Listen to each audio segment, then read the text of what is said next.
So we touched on this a little bit in my last video, but I felt like this was such huge news that it kinda deserves its own video. Besides, the devs won't market the game well these days, which has me feeling like...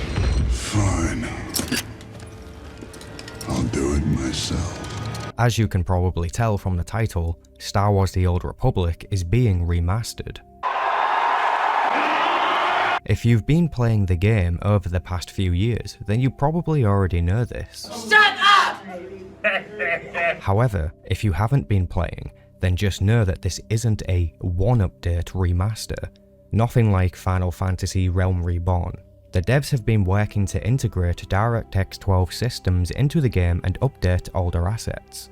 Because of this being a huge undertaking, it has been slowly fed to us over the past 2 or maybe 3 years now. Firstly, we saw server merges back in 2017, creating the current list of mega servers that used new technology. Next, we saw the game's client updated to 64 bits, which is huge from a developer standpoint. Later, we saw improvements to cinematics, camera angles, and post-processing effects. And then, we are introduced to new characters that had updated textures. Even some old companions looked better, such as Lana Beniko. And now, in 2024, we are receiving even larger updates that cover entire worlds. Typhon, Korriban, Ord Mantell, Hutter, Hoth, and Ilum have all now been updated with newer and sexier textures and shaders. For a long time, I've wondered why the devs waste their artistic talents on the cash shop items.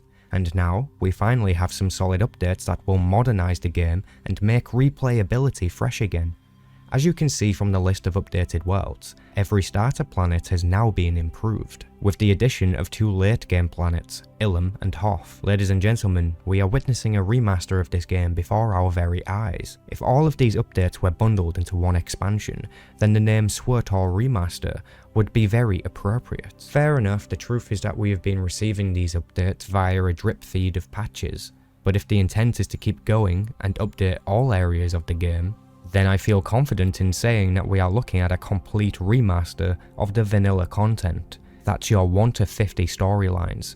Darth Maul, strike on the Emperor's behalf, or suffer his disfavor! But wait, there is more. The devs are also improving our personal character fidelity, improving facial features, definitions, and textures across the skin. They're also updating the way our characters look in different lights and environments. Right now it appears to be a little bugged, as many of these improvements make it seem like our characters have aged significantly. So they are still working it out and hopefully are using player feedback to guide them on this. I think it would be a good decision to make character customization free for a small amount of time, so people can readjust after the update rolls out onto the live server.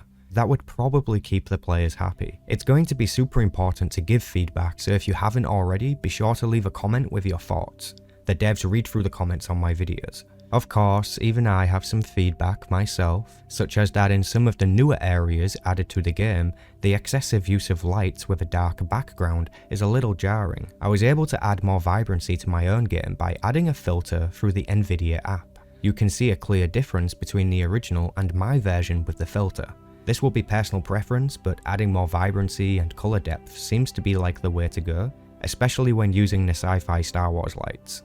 I wouldn't want you to get rid of the lights, by the way, and the signage. I kinda like seeing them around the game. While I'm showing you these specific areas, let's take a look at how these new locations look visually in comparison to much older locations in the game. The differences you see here are essentially the standard they are shooting for. What we can see in these newer locations is far better textures on objects. Runuk, for example, is an area that stands out as particularly beautiful, because of these small details that collectively make the world feel new, fresh, and modern. Together, these improvements will increase world immersion on a level like we've never seen before until now. It wouldn't surprise me if in the future we started to see more ambient fog across the entire game, just like we did with Hutter, along with other particle effects that help to fill the empty space, if you will, as you travel through the galaxy. When you look across a landscape and see a whole load of nothing, it makes the world seem lifeless. Adding simple layers of dust and ozone, fog, and other types of fidelity, it really adds to the scene and makes it seem way more real or genuine. It leaves little to be questioned and more to be admired.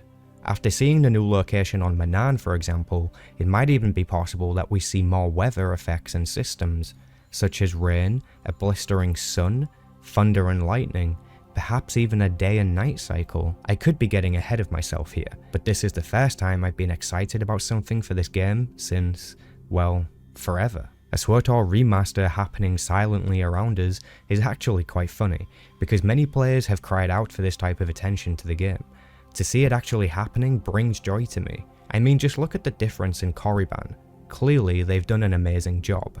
I thoroughly look forward to seeing how the next updated planet looks. And keep in mind here, all of these areas of the game are free to play. The cool thing about this is that pretty much all of the planets in this game share the same game assets but just use different textures, meaning it's going to be easier and easier to update these components as time goes on, as the previous world's assets are all ready to be used. Have you ever walked into an area around the game and thought to yourself, I've been here before? Yeah, that's what I'm talking about.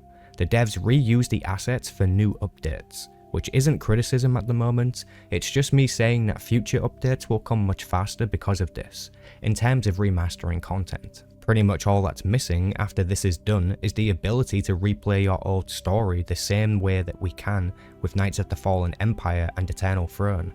This is something we've talked about on the channel before, and in the comments we saw huge support for it. Players definitely want to be able to replay their stories. In my Discord server we have even discussed on how this might be possible or what it might look like in the game. The best suggestions we saw were a personal holocron for the character, which they could use to relive memories of their lives. Someone else suggested the ability to use the world between worlds as a bridge to past content. There could be gates that would take you to a previous boss fight or something like that, for example. Some really good ideas. Let me know what you think or what you would add yourself. Anyways, I wanted to add a lot more to this, but I think I'll end this video with some speculation on my behalf. In the recent interview with the devs by Utinicast, Keith Koenig said this. And as technology is integrated into the game or into the foundation of the game, we'll make those announcements too. And so that just sets us up to do more things. And Musco mentioned about being on other platforms. You can't move onto the other platforms without having this stuff already done. This to me is a huge nod that these updates of remastering content do in fact have an end goal, and that end goal is to make the game compatible with console through extensive modernization updates. We'll likely see Star Wars The Old Republic on console, full native controller support and more by the time they are done remastering the vanilla assets. Keith basically said that if they wanted it to be on console, then they need to do these updates anyways. Take from this what you will. Remember to subscribe to never miss a thing. Thanks for watching everyone, and may the Force be with you.